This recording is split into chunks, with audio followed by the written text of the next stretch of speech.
전거래일 특징이 됐던 이슈들 포함해서 개장 전 꽉 확인해야 할 이슈앤 전략을 통해 확인해 보겠습니다. 오늘 네 분과 함께 할게요. 야천투자연구소 남인호 소장, 위즈웨이브 이권희 대표, 유진투자증권 김영재 이사와 하이투자증권 이화진 과장 수고해 주시겠습니다. 어서 오세요.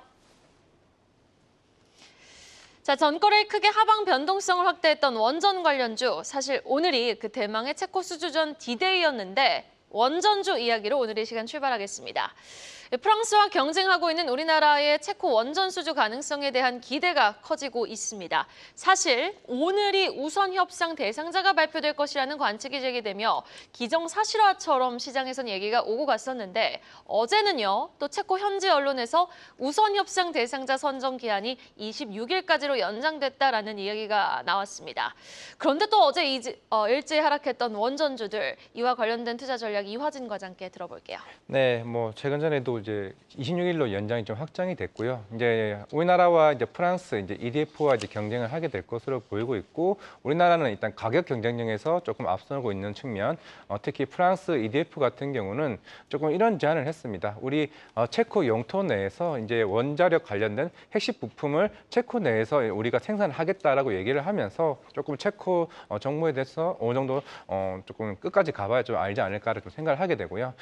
그러면 만약에 체코에 대한 이제 우선 협상자 이제 선정이 되게 되면 이제 우리나라 이제 원자력 관련해서 어떻게 봐야 되냐라고 하게 되면은 물론 우리가 한 2010년쯤이죠. 그때 바라카 원전을 이제 수주를 받고 계속 꾸준히 매출이 계속 올라왔었고, 우리나라 같은 경우에 만약에 지금 한전 기술을 예를 들게 되면은 지금 대략 한 매출액이 연간 한 6천억 정도가 됩니다. 만약에 체코 원전을 수주받게 되면은 우리가 보통 건설 사업 준비하는 단계만 5년이 걸리게 되고, 여기서 건설 준비가 대략 한 2년, 그리고 나머지 기간이 시공하는 데 대략 한 7년 정도가 걸립니다. 그러면 이제 실제적으로 수주를 받게 되면 당장 이제 내년부터 우리가 흔히 용역 매출이 들어가게 되는 게 그게 한전 기술이 되고, 지금 2027년 기준으로 이제 우리나라 신한울 원전 3기, 그리고 지금 체코의 두코반이나 이제 관련 템브린 같은 합쳐서 총 4기, 그리고 아마 폴란드 이제 폰티누프 이제 2차 이제 마약 수주까지 받게 되면은 대략 우리나라 지금 가이던스 자체로는 한 27년쯤에 한 총 원전 12기를 조금 이제 수주를 받게 될 것으로 보이고 있다라고 하게 되면은, 그러면 이제 우리나라 원전 회사들 같은 경우는 그러면 실적이 굉장히 크게 올라가냐? 사실 그렇지는 않습니다. 아까 얘기했던 한전 기술이 매출액이 6천억이면은 그럼 27년 기준으로 대략 한 9천억에서 1조 등, 그럼 대략 한 성장률 자체가 30%이기 때문에 그런다고 해서 이게 작은 건 아닙니다. 우리가 음식료를 보더라도 사양식품 자체가 영업이익률 자체가 원래 5%였는데 사양식품이 올해 가이던스가 17%입니다. 그러면서 주가가 많이 올라왔던 만큼 수주가 받게 되면 30%도 굉장히 큰 흐름이고, 여기서 끝나는 게 아니라 10년간 용역 매출을 받고 그 이후에 끝나고 나게 되면은 이게 상업화 이후에 대략 한 장기 엔지니어링 서비스만으로도 60년간 계속 꾸준히 보수를 받고 있는 상황이기 때문에, 결국에 만약에 체코가 되고 그다음에 우리나라 그다음으로 폴란드 받게 되고, 물론 그 이후에 루마니아, 스웨덴, 영국, 사우디 아라비아 여러 국가들이 있는 상황에서 우리가 3년 전 방산을 처음 받았을 때, 그때 우리가 사실 거의 10년간 방산 조선을 굉장히 주춤했었다가 실제로 유럽 쪽으로 수주를 받고 나서 또 3년간 우상향을 해왔던 만큼 그만큼 시장에서 왜 체코 우선 협상자 선정이 굉장히 중요한 이유인지를 하나둘씩 좀 알 수 있지 않을까 좀 생각을 하고 있습니다. 네, 그래서 한전 KPS 네. 요건 어떻게 보세요? 한전 KP, 이게 결국은 우리가 매출 인식을 봐야 되는 게, 당장에 지금 한전, 이게 아까 제가 했던 한전 기술이나 두산 에너빌리티 같은 경우는 기자재를 이제 바로 가스터빈, 두산 에너빌리티 받기 때문에 바로 인식이 되는 품이 있고, 한전 KPS 같은 경우는 대략 한 5년 이후부터 매출액이 인식이 됩니다. 물론 이 회사는 송배전 관련 장비 업체이기 때문에 애초에 설계와는 조금 그 이후에 매출액이 인식되는 측면을 본다라고 하게 되면은, 물론 실제로 체코 총 수주 금액만으로는 1.8조 원이 되고 추후에 이제 시운전이나 가동 정비하게 되면 총 수주 금액이 6천억 정도가 됩니다. 결국에는 우리가 상업 가동 그 이전에 한 5년, 7년 정도부터 매출액이 인식되는 점을 좀 감안을 해봤을 때, 물론 전반적으로 여러 원전 업체들 같은 경우는 밸류를 미리 땡겨서 주가에 반영할 수가 있기 때문에 그런 점에서 좀 참고를 하시면 되지 않을까 생각을 하고 있습니다. 네, 체코 정부의 원전 4개 사기에 대한 우선 협상 대상자 일단 오늘 저녁 정도 나올 줄 알았더니 다음 주에 발표할 가능성이 지금으로서는 더 커졌다는 거죠. 여러 가지 불확실성 여전히 남아 있습니다. 변동성에 주의하시면서 투자 전략 세워보시기를 바라겠습니다. 자, 엔비디아가 차세대 인공지능 가속기 이 가속기, AI 가속기에 들어가는 그 그래픽 처리 장치 GPU가 이제 블랙웰 차세대 칩이죠. 이 블랙웰이 있는데 이 블랙웰의 주문량을 당초 계획보다 늘렸다. 이런 외신 보도가 나왔습니다. 과연 삼성전자의 긍정적인 환경이 조성될 수 있을지는 남인호 소장한테 들어보겠습니다. 네, 그렇습니다. 저는 이 블랙웰 얘기할 때마다 블랙록하고 약간 혼선이 와요. 네, 그렇습니까? 세계 최대의 자산사. 그리고 지금 AI의 가장 핵심 칩이죠. 블랙웰입니다. 드디어는 엔비디아가 늘어나는 주문량을 감당하지 못해서 그 TSMC에다가 오퍼를 줬는데요. 25%를 추가 생산해달라고 했답니다. 자, 우리 아침부터 너무 복잡한 얘기에 머리 아프신가 제가 간단히 풀어서 말씀드리겠습니다. 여러분, 아주 맛있는 붕어빵을 만드는 그 가게가 있는데 하루에 1000개씩 만듭니다. 그런데 어느 날 갑자기 손님이 와가지고 내일 우리 중요한 행사가 있어서 250개 더 만들어주세요. 그럼 그 붕어빵 장사가 해야 될 게 뭡니까? 빨리 양질의 단팥을 빨리 구해야 되겠죠. 바로 그 논리하고 똑같습니다. 지금까지 엔비디아에 제공하는 그 블랙웰에 들어가는 AI 칩은 거의 99% SK 하이닉스에서 공급되지 않습니까? 근데 그 양이 한계가 있다 이겁니다. 더 늘릴 수가 없다는 얘기예요. 그래서 아마 빠르면 저는 3분기, 즉 다음 달이나 다다음 달에 삼성전자도 공급한다는 소식이 전해질 걸 기대합니다. 자, 이제 삼성전자의 위상이 바뀌었습니다. 어떻게 바뀌었냐? 일단 HBM3E에도 공급할 뿐더러 이제 내년에는 어떻게 됩니까? 지금 사양보다 더 고사양, 즉 지금 5세대죠. 내년에 6세대에서는 아마 삼성전자가 5세대에서는 졌죠, 솔직히. 그러나 6세대 내년부터는 삼성전자가 기존의 HBM 공급보다 더 앞설 수도 있다. 시장 상황이 바뀔 수 있다 얘기합니다. 자, 이제 결론입니다. 투자 전략 2가지로 제시하겠습니다. 제가 지난주에 말씀드렸죠. 이제 삼성전자와 하이닉스의 투자 비중을 15대 15에서 이제 바꿔야 됩니다. 삼성전자를 20%, 하이닉스를 10%로 투자하시는 것이 좋다는 게 제 생각이고요. 자, 마지막으로 그럼 삼성전자 어떻게 해야 되느냐? 제가 이제 머리가 나빠서 기억을 못하는데요. 삼성전자 7만 원대 사는 건 아는데 그 다음을 모르겠어요. 혜생커님 혹시 아십니까? 팔기구도 맞습니까? 네. 그러면 8만 원을 기다리고 9만 원대 팔아라. 삼성전자의 사상 최고가는 96,800원입니다. 저는 금년 안에 96,800원 터치할 가능성이 매우 높다. 그러나 우리 모두가 기대하는 10만 전자는 금년이 아니고 아마도 내년이 될 가능성이 높다. 그래서 저는 8만 원대에 샀다 팔았다 하지 마시고 8만 원대는 가만히 가지고 계셨다가 9만 원 넘고 96,800원 그 근처 가면은 그때 고점 매도를 잘 하시면 좋겠다 말씀을 드리겠습니다. 그런데 궁금한 게 있습니다. 또 10만 원 가는 거 아니야 하고 9만 원에 섣불리 팔지 못하시는 분들도 계신다면은 만약에 이렇게 삼성전자가 분위기가 좋은 분위기가 계속 이어져서 내년 초까지 10만 원 갈 수 있겠는데라는 이야기가 나오면은 9만 원에서도 그때 매도해야 되는 거니까 아니면 그때 또 다시 투자 전략을 재정비해 주시겠습니까? 네, 그래서 우리 머니플러스 보셔야 됩니다. 이거 돌발 질문에 얼마나 당황됩니까? 그러나 여러분 보십시오. 지금 삼성전자 20% 가지고 계시죠. 이게 만일에 지금 87,000원에 20%인데 96,000원 갔다 몇 퍼센트 될까요? 계좌의 25%가 됩니다. 그래서 이 20%의 투자 비중은 계속 유지하시고 그 초과분이 있죠. 5% 그것만 이제 고점 근처에서 매도하시면은 내년에 10만 원 넘어가도 전혀 문제될 게 없다라고 정리를 드리겠습니다. 네, 알겠습니다. 삼성전자의 5세대 HBM이 엔비디아 품질 퀄 테스트 통과 가능성과 맞물려 올해 하반기 양산이 이뤄질 것이라는 전망까지 제기되고 있는 상황. 이 퀄 테스트 통과했다라는 소식도 한국경제TV가 가장 빠르고 신속하게 전해드릴 수 있도록 최전선에 서 있겠습니다. 자, 다음 소식입니다. 전거래일 시장의 지수는 지지부진했지만요. 한 대형주의 화력은 대단했습니다. 삼성전기가 어제 7% 넘게 상승 마감을 했는데 있는데 호실적 기대와 함께 AI 수혜가 본격적으로 시작이 됐다는 증권가의 분석에 영향을 미친 것으로 풀이가 됩니다. 추가적인 상승 여력 궁금한데요. 김용재 이사님 주가 전망 좀 어떻게 보세요? 네, 저는 뭐 결론적으로 말씀드리면 삼성전기의 주가 흐름이 상당히 좀 달라진 것이 아닌가라는 그런 기대감을 많이 갖고 오게 만드는 어제 하루였다라고 보는데 일단 삼성전기의 주력 제품이 MLCC라고 합니다. 근데 MLCC 용어 설명부터 해드리면 적층 세라믹 커패시티터라는 건데 이것이 이제 반도체라든지 어떤 회로 기판의 전류를 일정하게 좀 제어해주는 뭐 어떤 제어해서 공급해주는 일종의 뭐 비유하자면 댐 같은 역할을 하는 핵심 수동 부품이다라고 보고 있는데 기존에는 뭐 스마트폰이라든지 뭐 IT 제품 전반적으로 다 들어갔는데 최근에 들어서는 AI용 서버와 뭐 전력기기 그리고 전장용 수요가 이제 증가하면서 이게 시장이 이제 2026년이 되면 원화 기준으로 한 29조 이상으로 성장하게 되는데 여기서 이제 세계 시장 점유율 순위가 일본의 무라타가 31%로 1위고요. 그리고 삼성전기가 19%로 이제 2위를 차지하고 있습니다. 이게 2022년 기준인데 그 이후에는 자료가 없어서 이렇게 이제 2등 정도 하는 기업이 삼성전기다라고 보시면 될 것 같습니다.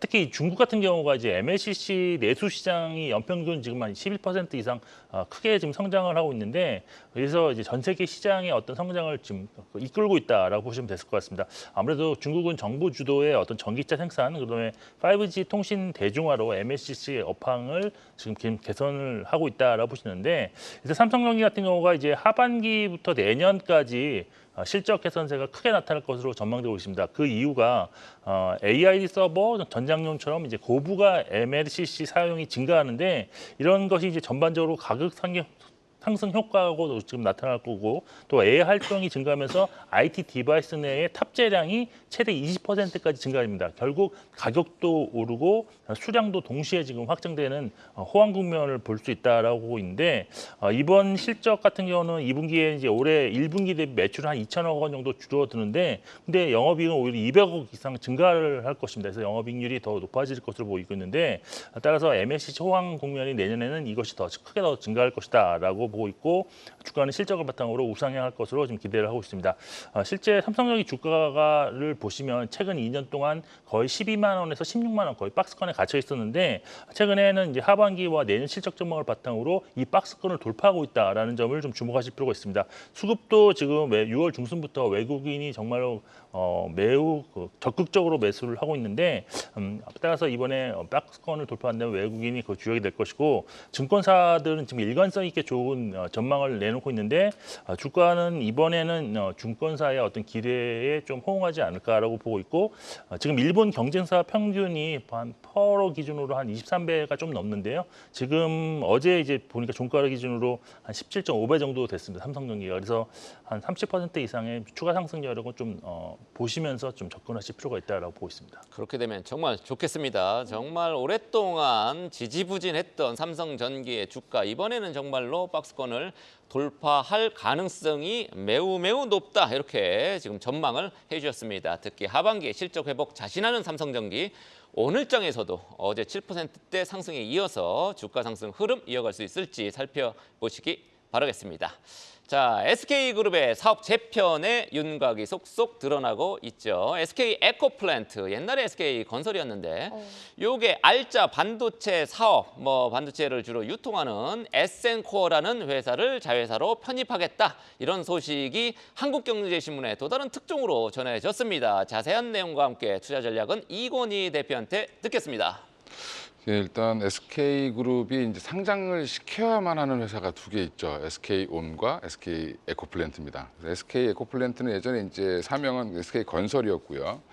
지금 그래서 이걸 상장을 하기 위한 이제 여러 구조 조정을 지금 열심히 하고 있고요. SK온도 지금 최근에 이제 해법이 나왔는데 SK 에코플랜트 같은 경우도 지금 새로운 해법으로 지금 제시를 한 게 주 SK에 원래 SK가 갖고 있었던 지주사가 갖고 있었던 에코플랜트 에센코라는 회사를 에코플랜트 밑으로 이제 편입시키면서 에코플랜트의 재무적인 상황을 좋게 만들어주고요. 거기에 또 SK 머티리얼즈 에어플러스라는 회사가 있습니다. 이 회사를 또 같이 붙여서 또 이제 어떻게 보면 자회사 두 개, 똘똘한 자회사 두 개를 SK 에코플랜트에 넣어주면서 전반적으로 SK 지주사 입장에서도 나쁠 건 없는, 그리고 또 SK 에코플랜트가 2026년까지 상장하는 데 지장이 없도록 만들어주는 그런 그림을 짰는데요. 근데 일단 건설회사에 반도체 유통회사 붙이는 게 이게 맞나요? 물론 재무상으로는 뭐 예. 좋은 거겠지만. 에코플랜트가 이제 앞으로 이제 나아갈 방향은 AI 데이터 센터 쪽을 건설이라든지 이런 쪽으로 지금 가겠다. 그리고 그룹 내 이제 반도체 공장 같은 것들도 짓는 것 쪽으로 이제 집중을 하다. 한마디로 이제 특수 건설 쪽으로 약간 집중을 하면 사실은 오히려 지금 에센코어 같은 경우는 또 플러스 알파 요인이 좀 될 수 있다라고 보고 있고요. 에센코어가 뭐 하는 회사냐면 예전에 이제 인수한 회사긴 한데 이 회사가 사실은 SK 하이닉스에서 만든 반도체를 가지고 SD 카드라든지 랜드를 이제 만들어서 유통하는 회사입니다. 전 세계적으로. 그래서 작년에도 500억 이상 수익을 올해도 500억 이상 이제 수익을 작년에도 500억 이상 수익을 냈고요. 한참 좋을 때는 뭐 1000억 이상 이제 버는 회사였기 때문에 SK 에어플러스는 또 뭐 하는 회사냐라고 보면 SK 머티리얼즈의 이제 자회사인데 여기도 가스관 설계 및 시공을 하는 회사입니다. 그래서 이 두 회사가 돈을 잘 버는 회사인데 이쪽은 같이 협업을 하면서 좀 좋아질 걸로 보고 있고요. 아까 말씀하신 것처럼 에센코어는 여기 왜 필요하냐? SK 에코플랜트 자회사 중에 또 SK 테스라고 있습니다.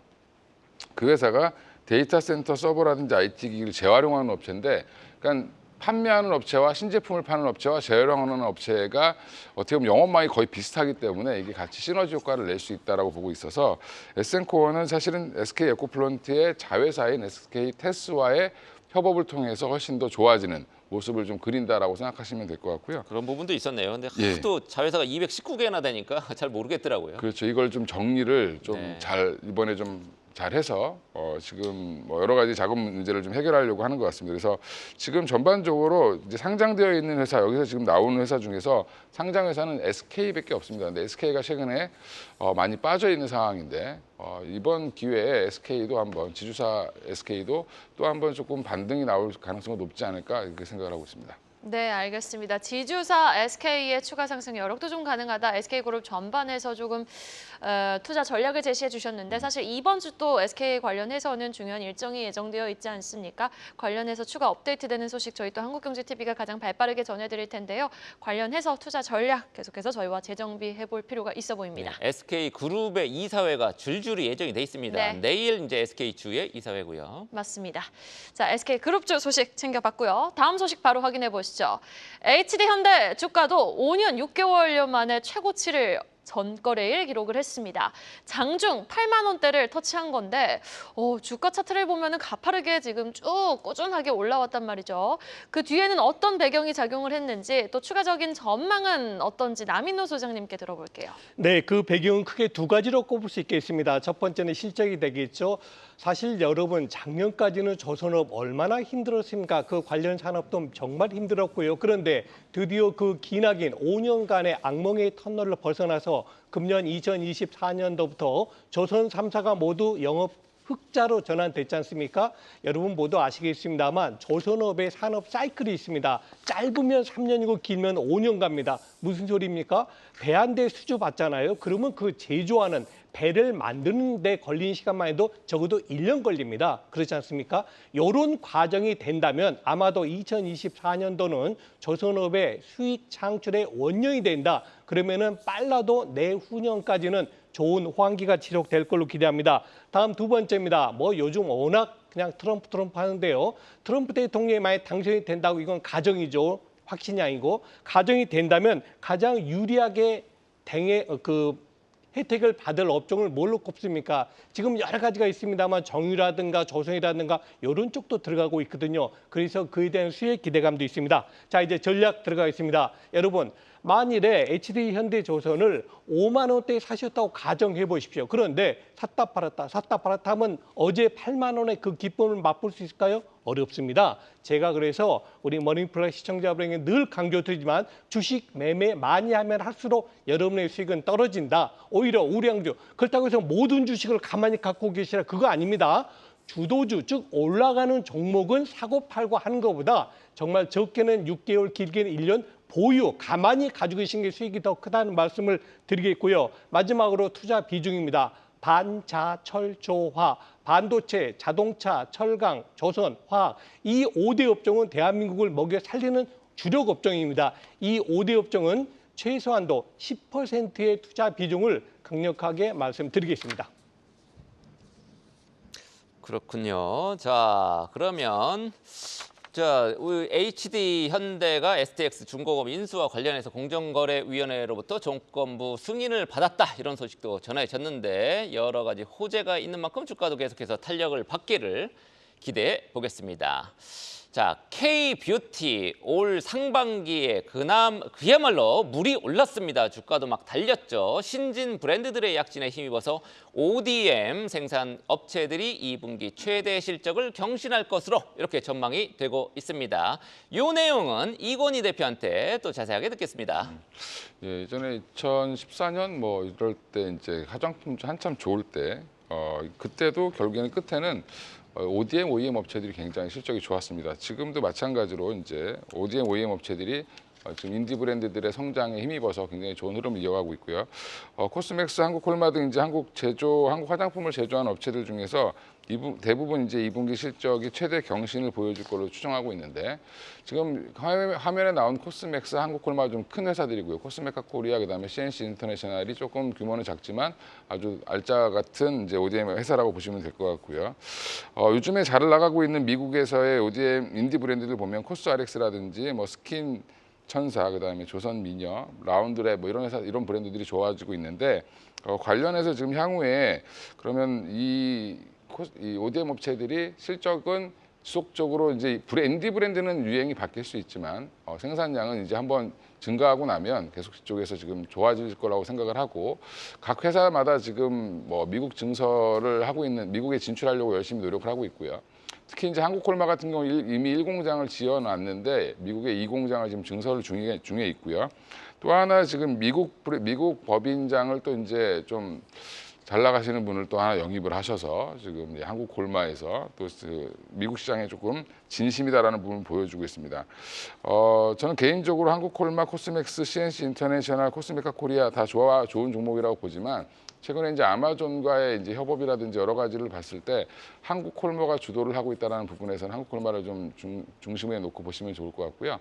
선진 뷰티 사이언스라는 회사가 최근에 이제 여기 한경에서 몇 번 말씀드렸었던 회사인데 자외선 크림 관련돼서는 이 회사가 미국 시장에서 독보적으로 나갈 수 있는 회사라고 보고 있고요. 그 이유는 선크림이 이제 미국은 의약품으로 지정되어 있기 때문에 일반 의약품으로 지정되어 있습니다. 그래서 무기계 선크림이냐 유기계냐에 따라서 달라지는데 유기계는 아예 미국에서 못 쓰고요. 그러면 무기계 선크림을 잘 만들 수 있는 그게 사실은 흡수가 잘 안 되고 발림이 좀 떨어지기 때문에 이걸 잘 만드는 기술이 중요한데 이거를 잘 하고 있는 회사가 지금 선진 뷰티 사이언스입니다. 그래서 화장품 재료 중에서 자외선 크림 원료를 잘 만드는 회사. 원료 회사죠? 예, 원료 회사인데 이걸 지금 ODM 시장에 진출해서 아예 선케어를 전문적으로 만들어주겠다. 이제 브랜드는 다른 브랜드여도 만드는 건 결국엔 선진 뷰티 사이언스가 만들어준다는 거죠. 그래서 특히 이제 무기계 쪽에서 탁월한 이제 미국 내 이미 허가를 다 받아놨기 때문에 이제 진출하기는 좀 편할 수 있다. 그래서 선진 뷰티 사이언스 최근에 급등했다가 좀 조정받았는데 여기도 한번 주목해 보시면 좋을 것 같습니다. 네, 알겠습니다. 하반기에는 또 미국의 쇼핑 대목이 몰려있는 만큼 여전히 확실한 입지 다지기에 나서고 있는 K-뷰티, 한국 뷰티 산업의 지속적인 선전을 응원해보면서 오늘 또 이건희 대표님이 제시해주신 관련주도 한번 주목해서 보시면 좋을 것 같습니다. 자, 마지막 소식입니다. YG 엔터테인먼트가 실적 빙하기를 맞고 있습니다. 그동안 실적을 이끌었던 블랙핑크가 빠지면서 올 2분기 영업이익 3억 원에 그칠 것이다라는 분석이 나오면서 전거래일에선 연저점을 또 한 번 경신했는데 지금 보유자분들 너무 힘드실 것 같거든요. 김용재 이사님, 주가 좀 어떻게 향후 전망하고 계십니까? 주가는 사실 아직까지 실적에 대한 확신이 없는 상황이기 때문에 조금 더 조정기를 거칠 것으로 일단 보고 있는데 어제 이제 YG 엔터테인먼트 주가가 36,750원에 마감을 했습니다. 말씀하신 것처럼 52주 신저가인데 올해에만 지금 27.8% 하락했고 또 작년에 5월 31일 날 기록한 최고가 97,000원 대비로는 무려 62% 지금 하락을 하는데 크나큰 뭐 반등다운 반등이 없었기 때문에 상당히 좀 어려운 시기다라고 보고 있습니다. 말씀하신 대로 주가가 지속적으로 하락한 것은 실적이 부진하기 때문인데요. 지난 4분기 영업이익이 9억 원이었고요. 1분기에 54억 원 적자를 기록했고 그리고 2분기 컨센서스가 지금 81억 원인데 최근에 영업 적자 66억 원, 그리고 어제는 이제 3억 원 영업이익 흑자 추정 보고서가 발간됐습니다.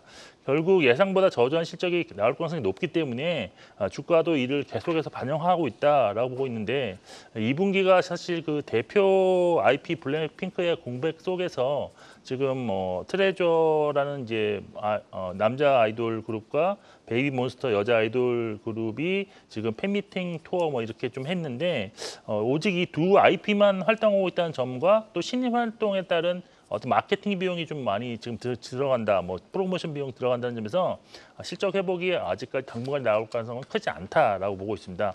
결국 기존에 막대한 수익을 창출했던 블랙핑크가 좀 컴백하는 내년 정도에 돼서야 실적이 좀 정상화될 수 있을 것으로 보고 있는데 따라서 주가는 당장 반등하기보다는 내년 실적에 대한 기대감이 나타날 수 있는 한 4분기 정도 돼서야 수급이 좀 개선될 수 있는 가능성이 좀 있지 않나라고 보고 있어서 투자 시기를 4분기로 늦추는 것이 좋다라고 보고 있고요. 엔터홈 전반적으로 볼 때는 지금 저조한 2분기 실적이 예상되면서 1분기, 2분기 연속 실적 미스가 날 것 같습니다. 그래서 지금 제로는 있지만 실적이 뒷받침되지 않은 상황에서는 여기가 좀 빈바닥이라고 확신하기가 좀 어렵기 때문에 결국은 실적 개선세를 확인한 이후에 진입해도 좀 늦지 않을까라고 판단을 하고 있습니다. 네, 알겠습니다. YG엔터를 비롯한 엔터주는 좀 실적이 돌아서는지 여부를 확인하고 우리가 들어가도 늦지 않다라는 말로 정리를 해볼 수 있을 것 같습니다. 자, 계속해서 오늘 아침 나온 리포트도 빠르게 확인해보고 오겠습니다. 박정원 캐스터가 기다리고 있습니다. 오늘 아침에 나온 리포트 정리해드리는 가장 빠른 리포트앤 공시 시간입니다. 증권가는 이른 아침부터 다양한 투자 의견을 내놓았습니다. 그중에서도 상향 조정 리포트로는 한화엔진과 BH 등 2분기 호실적이 기대되는 종목들부터 삼성전기와 LG이노텍 등 중장기 성장성이 부각된 종목들이 나왔고요. SK네트워크스와 덴티움에 대해서는 목표가 하향 조정 리포트가 발행됐습니다. 먼저 한화엔진 리포트부터 확인해 보시죠. 한화엔진의 1분기 어닝 서프라이즈가 2분기에도 지속될 전망입니다. 2분기 매출액은 작년보다 52.6% 늘어난 2,885억 원, 영업이익은 440%나 증가한 188억 원이 기대되고 있는데요. 지속적으로 상승하는 선가는 물론이고 이중연료 외에 일반 디젤 엔진의 수익성은 점차 향상되고 있다는 판단이 나왔습니다. 또 내년 이후에 비선박 엔진 부문의 성장성을 고려해야 한다면서 한국투자증권은 한화엔진의 이익 개선이 본격적으로 이어질 것으로 내다보고 투자 의견 매수 목표 주가는 22만 원으로 25% 상향 조정했습니다. 이어서 BH 리포트 만나보시죠. KB증권은 BH에 대해서 AI 도입에 따른 성장 사이클에 진입했다는 평가를 내놨습니다. 북미 고객사의 추가 주문에 2분기 어닝 서프라이즈를 달성할 전망이라면서 BH의 올해 영업이익 추정치를 15% 높이기도 했는데요. 북미 고객사의 적극적인 AI 도입이 스마트폰 판매 확대로 이어질 것이라고 내다보면서 온디바이스 AI의 출현으로 향후 더 가파른 성장세를 예측했습니다. 투자 의견 매수를 유지하면서 목표가를 기존 26,000원에서 33,000원으로 올려잡은 모습 특징적이었습니다. 마지막엔 삼성전기 리포트입니다. 수동부품 업황 회복 사이클이 시작되고 차세대 제품 경쟁력을 고려할 때 현재 주가가 현저하게 저평가됐다는 NH투자증권의 리포트가 발행이 됐습니다. 트렌드와 AI에 힘입은 수요 개선으로 올 하반기 그리고 내년부터는 가격 상승 가능성이 크다고 판단했는데요. 실제로 최근 일본 업체들이 수동부품 가격 인상을 논의하는 등 본격적인 업황 회복세에 진입했다는 진단도 나왔습니다. 한편 삼성전기가 실리콘 커패시터 등 인공지능 관련 제품 경쟁력을 확보했지만 주가는 일본 경쟁사 대비해서 거의 50% 가까이 저평가됐다면서 추가 상승 여력이 높다고 강조했습니다. 목표가는 기존보다 6.5% 올려잡은 25만 원 제시했네요. 지금까지 가장 빠른 리포트 행공시 박정원이었습니다. 네, 마지막으로 오늘 개장전 체크포인트 이화진 과장이 정리해 주시죠. 네, 오늘 또 ASM에 관련 실적 발표가 있습니다. 지난 분기 때 이제 어닝 쇼크가 한번 나오게 되면서 주가가 빠졌다가 그 위에 올라왔는데 아마 오늘 좀 핵심 포인트로 이제 봐야 될 것은 TSMC와의 관련된 EUV 장비에 대한 신규 주문 건수가 많이 올라왔는지 여부가 굉장히 중요할 것으로 보이고 있기 때문에 물론 오늘 관련 반도체 장비주들이 조금 변동성이나 좀 상승에 대한 흐름이 좀 굉장히 좀 강할 것으로 보이고 있고요. 두 번째는 영국과 오늘 유로 유로존 CPI 발표가 있습니다. 영국은 이제 소비자 물가 지수가 그 2%까지 왔기 때문에 과연 오늘 1.9%까지 전망치가 나오냐가 좀 중요하고 유로존 같은 경우는 이미 지난달에 ECB 이제 금리 인하를 했습니다. 인하를 하고 난 이후에 과연 물가를 어떻게 잡을지 여부가 그동안 이제 파운드나 이제 유로화가 굉장히 달러에 대한 약세로 흐름으로 나와줬었기 때문에 최근에 이제 1분까지 이제 금리 인상을 나온다라고 했을 때 좀 굉장히 중요한 오늘 지표가 나오지 않을까 생각을 하고 있습니다. 영국 CPI는 3시고요. 그리고 오늘 유로존 CPI는 6시에 좀 나온 점을 감안하시면 될 것 같습니다.